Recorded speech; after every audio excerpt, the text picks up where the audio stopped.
A good wet morning to all of you. It is raining here in Kansas for like the past week. This is going to be a pretty chaotic video because I'm just going to be doing a whole bunch of small things that don't really make up a full video on their own. But first, a quick fleet update.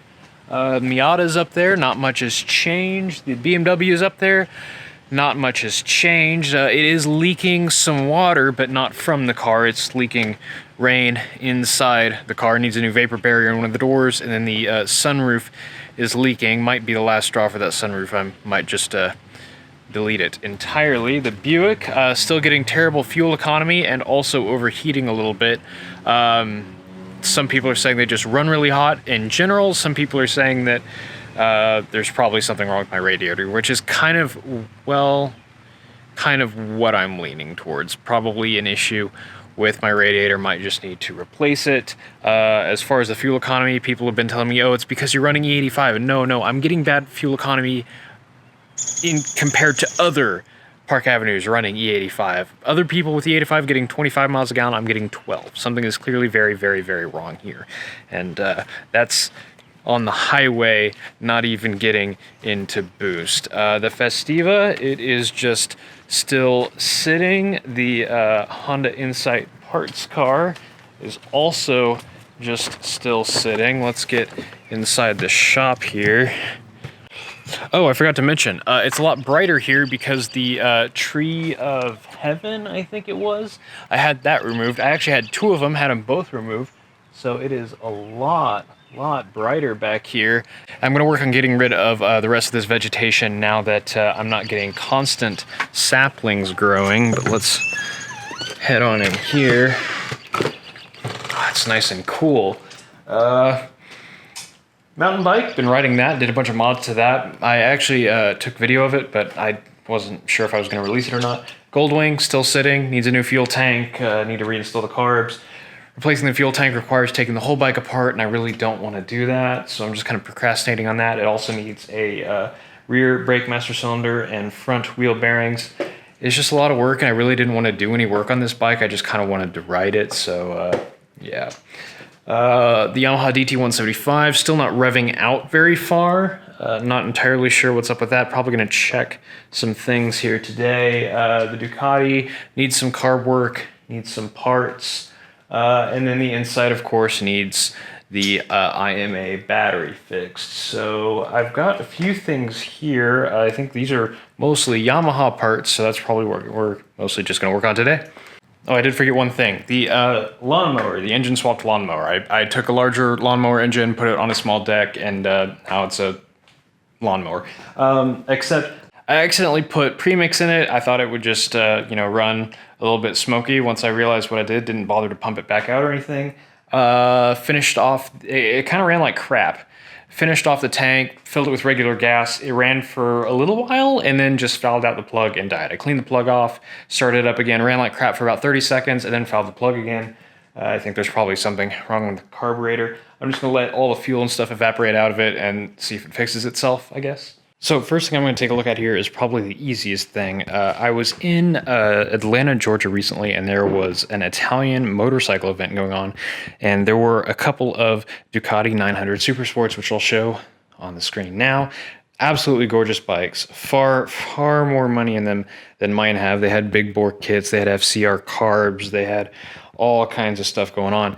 But they also had some really nice bar risers that I am definitely going to buy. They move the bars kind of further back along the side here and further up and give it a way more ergonomic seating position. I definitely need to get some of those, but that means I'm also going to need new brake lines, and it ends up being like $500. So yeah, that's fun. Something else I realized, this is the airbox. It is missing the lid and instead has this frame, which has been identified as being a Fast by Faraci airbox frame, same company that made these pipes. And the way that it's supposed to be installed is with aircraft wire. Now, I don't want to mess around with aircraft wire anytime that I want to remove my air filter. So right now it has zip ties. Those zip ties are going to go away. So pull the zip tie out, throw it on the ground where I'll totally remember to take care of it. And then I actually bought for way too much money OEM Ducati clamps, and these are just this little clamp piece and a roll pin that goes like that.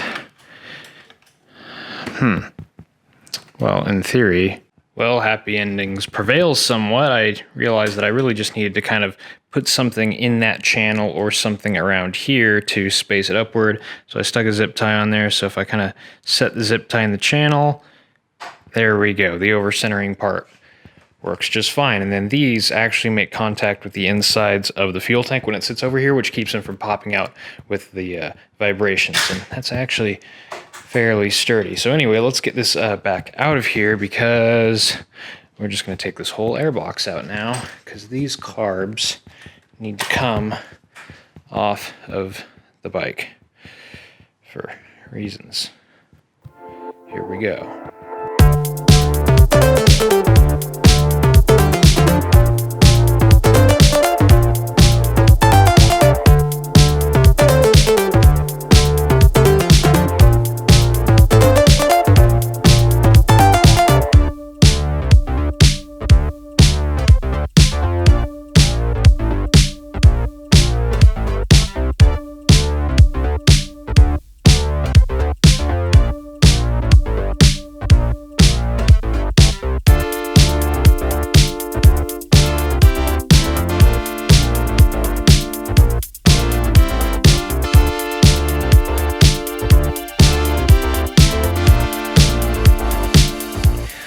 Okay, now that we have the carbs out of the bike, it's pretty clear what problem I'm trying to fix. These are the mixture screws for these carburetors. They're completely seized and stripped out in the bowls there. But as you can see, they live in these wells. And my plan is to take the bowls off of the carbs, and then I'm going to use a Dremel to cut these wells off. I don't understand why those need to be so recessed, but the wells are going to get cut off flush with the brass, and I'm going to cut a fairly aggressive slot and everything, hit it all with a blowtorch for a while, and then an impact driver to try to screw those out. They're messed up on both of them. They were actually messed up when I got the bike. Then, of course, I had absolutely no luck getting them out. I'm also going to check to make sure my decel cutoff thingies are intact. Those could be causing some weird vacuum shenanigans. Other than that, it's just really trying to get those air mixture screws taken care of. Boy, now that I look at it, those are a pain to adjust with the carbs installed in the bike. What the heck, Ducati? They're on the bottom, facing forward. Gross. I don't like that at all. The other thing was the starter solenoid there has just been floating around since I got the bike, and I just kind of zip tied it to the frame.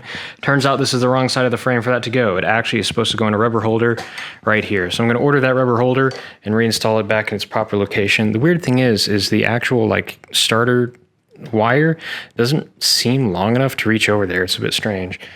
At any rate, that'll go back to its home, make the bike look a little bit cleaner. I don't think this is factory. This is the like ignition trigger wires. Apparently it all goes down to just 2 wires that triggers all of the coils and everything. And someone added this nice disconnect here.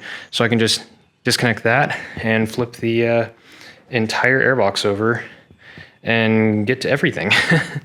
And yeah, there's quite a bit of access. These are honestly pretty easy bikes to work on, which is one of the things I like about them. It's sort of like my BMW, where it's very easy to work on, but you're going to be doing it a lot. And while it's apart, I might check my valve clearances. I think the rear cylinder might need some shimming, but we'll see. And of course, I lost one of the roll pins to one of my latches already, so I'll have to go to the hardware store and get another roll pin. But that's as far as I'm going to get on this tonight. Now I have a couple more parts over here to deal with. The first part, pretty clear what it is. Yamaha genuine air filter foam. So that'll go in the Yamaha, pretty easy to install. And this is a genuine Yamaha part number 93109-12012. This is the shifter bushing. So I need to get the old shifter bushing out so I can put this new, shift shaft seal. Shifter seal? I don't know. At any rate, old one needs to come out so the new one can go in, so hopefully it'll stop puking its transmission fluid all over my floor.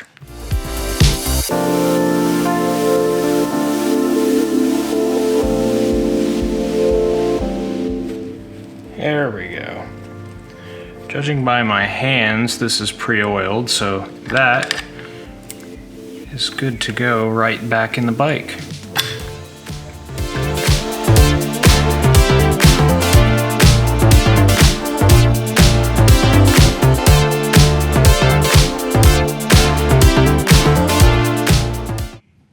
Well, there we go. That is now filtered. That was a really oily air filter. All right, so I've got good news and bad news, but first, just news. I bought a new compression tester, finally. Mine's been dead forever, so I've just not been doing compression tests on anything, because frankly, I don't want that sort of negativity in my life. So, yeah, pretty neat. Looks like Harbor Freight has a few offerings for compression testers now. They used to just have like one, and it was garbage.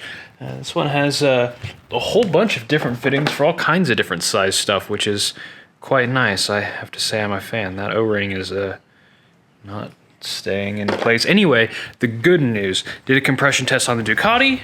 Results, pretty good. Both cylinders are within 5 psi. Usually you want to do a compression test on a motorcycle when the engine is warm, but since the bike's in pieces, I can't really do that. I got about 100 psi on each cylinder.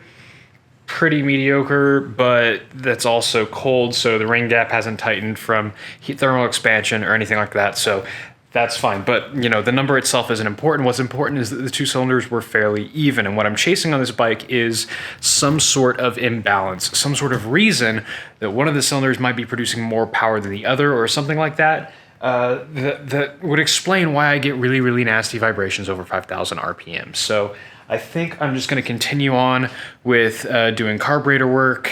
I might check the valve clearances to make sure that I don't have anything grossly out of spec. I think it's probably about due for an adjustment. I'm going to have to buy some shims for that.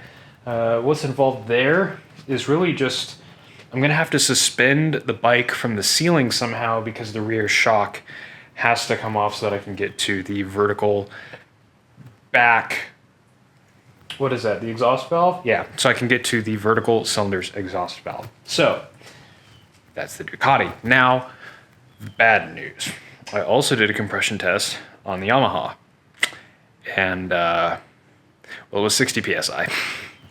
Not good.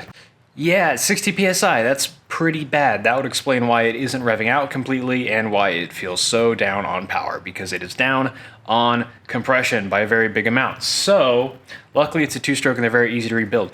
What I did do was I stuck my phone and looked down in the intake port there. I took the carb and all that stuff off. I did check. These reed valves are in absolutely flawless condition. Like, you know, I put them up to my mouth and tried to suck through them. Didn't happen. And then it made fun kazoo sounds when I blew through it. Check this out. Amazing. And very sanitary.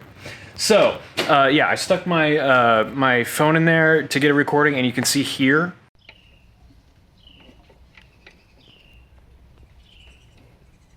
Yeah, look on the right side of the piston, you can see how scored it is. That's not a hone job. This needs rebuilt. I need to buy a new piston. I need to get the jug machined. So, I think what I'm going to do now, words. I think what I'm going to do now, there we go, pull the exhaust off and just start unbolting things until the head comes off. I don't have a service manual for this. I tried to find one online. I didn't have much luck, but I also didn't try all that hard. But this seems about as straightforward as it gets. I'm going to take it apart, take the jug to a machine shop, and I'm going to see if he can do a half mil over. You can't buy stock size pistons for these. The pre-98 DT175s have a different piston pin offset, crank pin offset, rod pin offset. I don't know. The piston rod is offset differently.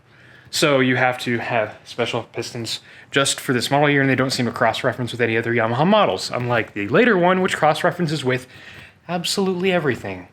So Wiseco didn't list anything, but I did find some 1/2 mil over piston ring kits for sale. So I'll probably pick one of those up, take it to the machine shop, make sure that 1/2 mil will get her done, and then we will have a DT176, because the 1/2 mil over bore adds 1 cubic centimeter to the displacement, I guess. You know. Yeah, I guess let's get disassembling. Oh, one very interesting thing. You see that? I always wondered what that was. That's a second spark plug hole, but it's not for dual ignition. It's so you can just have a second spark plug there, and if you like foul out your plug or something happens to it, you can just move the ignition boot over to the other spark plug and keep on going. That's amazing. It kind of makes me want to rig up some sort of ridiculous dual spark system, but I don't think the little bitty stator on this is up for that sort of thing.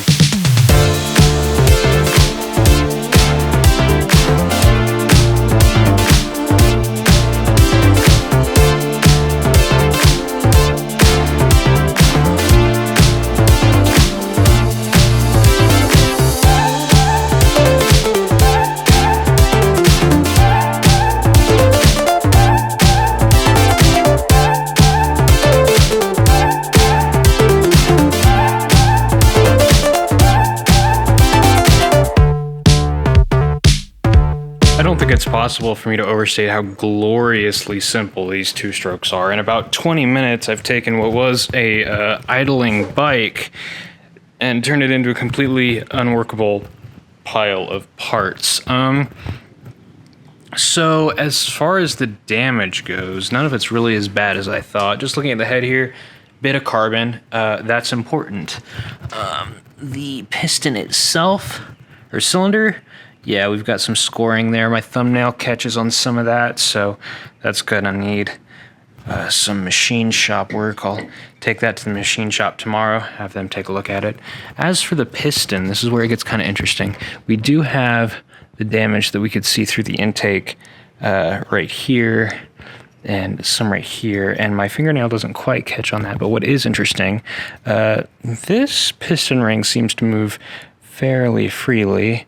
Let me remove it real quick. Here we go. This one, however, free on this side, seems stuck over here. There's also a large amount of carbon right here. I think I might have just had a stuck ring. It clearly isn't a healthy engine, but I don't think it was, I don't think it's completely trashed. Yeah, that is a stuck ring for sure. I think that's what was causing my low compression. I could probably take this piston out, clean it up, new circlips, new base gasket, new head gasket, clean that up. Maybe smooth out some of the flashing on the inlet and exhaust ports of the cylinder, and I bet you I could have a running bike, but I don't want to do this more than once, so I think I'm going to have the machine work done, unless someone tells me otherwise and says that this is just normal wear and tear. That's kind of gnarly. I think that right there is definite reason for a bore and a rebuild. New piston, the Woiks. I got to go to Ace Hardware. The piston ring on this has to be pressed out. So I'm going to have to go to Ace Hardware and get some all thread and use some sockets and suck that right out of there. Give it the good suck. And then I might just go ahead and order the 50 over piston and tell the machine shop I want 50 over, because 50 over, 1/2 mil will definitely take care of that. And then I don't have to wait on parts. I can just get this back from the machine shop and have my new piston and gaskets all ready to go, because I really, really do want to ride this this summer. I don't want to spend all summer working on it and not get to enjoy it. So that's about all we can do on the Yamaha for now. I guess this is really just turning into a motorcycles episode. I'm sorry. Motorcycles really don't seem to do well on the channel, but they're a lot easier for me to work on with my back and whatnot. So let's roll my rolly seat over to the Ducati and we'll take a look at its carburetors. What's baffling me here a little bit is how dirty these carbs are on the outside. I could have sworn I cleaned these things. Maybe I just cleaned the inside? I mean, they do look pretty sparkling in here, but I think what happened is my ultrasonic cleaner is broken. So I didn't really have any way to immerse these. So what's going on here is these wells have the mixture screw in them, and those are completely mangled.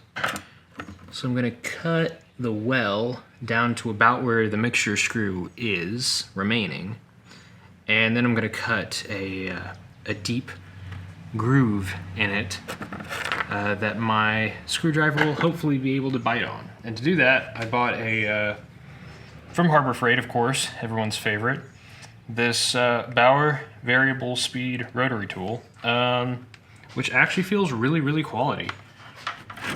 So let's see if I can figure out the angle of the dangle here.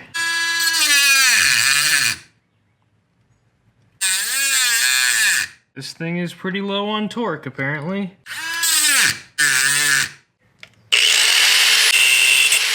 Now it's cut flush, and we can see where I tried to drill out the brass with a reverse drill bit, and that did not work. So there we've got a slot cut in it. Put the heat on.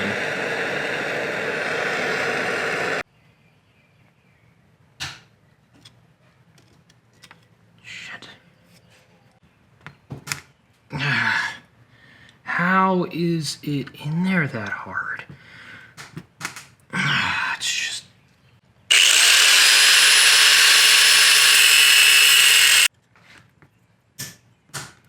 Oh, come on. Oh, that was so close.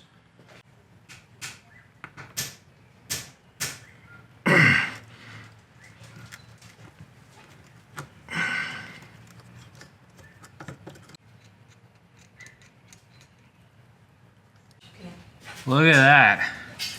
Finally, only took a bunch of heat and some very, very large cuts. And we got one of them out. Might be able to save these carb bodies. Now we got this other one to do. I think I'm just gonna go for the nuclear option right off the bat and use the angle grinder. That actually worked really well.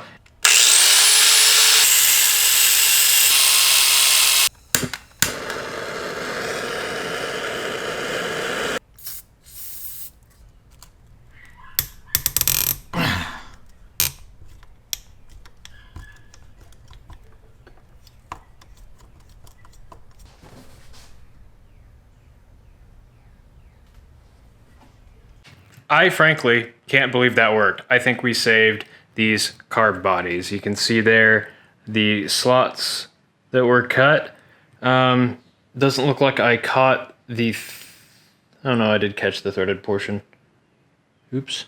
Who knows? It's worth a shot. Either the carbs are ruined or the carbs are ruined, or maybe I get out of this okay. Either way, who knows? I'm pretty happy with that though. I've actually got the new screws over there, but I think I'm going to take these and give them a dunk in my buddy's ultrasonic cleaner and get them cleaned up real nice. I also want to take a look at what's under these plastic covers because I don't remember if I did that or not. Those are the D-cell fuel cut-off things. And I do remember in my Kawasaki that those would go bad and they could cause lean issues. So I might just delete those while I'm in here to make sure that I have no more issues. So that's gonna do it for now. I think I'm pretty happy with what I got done today, and I'm very, very sweaty. So I'm gonna go inside, eat some ice cream, play some Destiny 2, and thank you all for watching.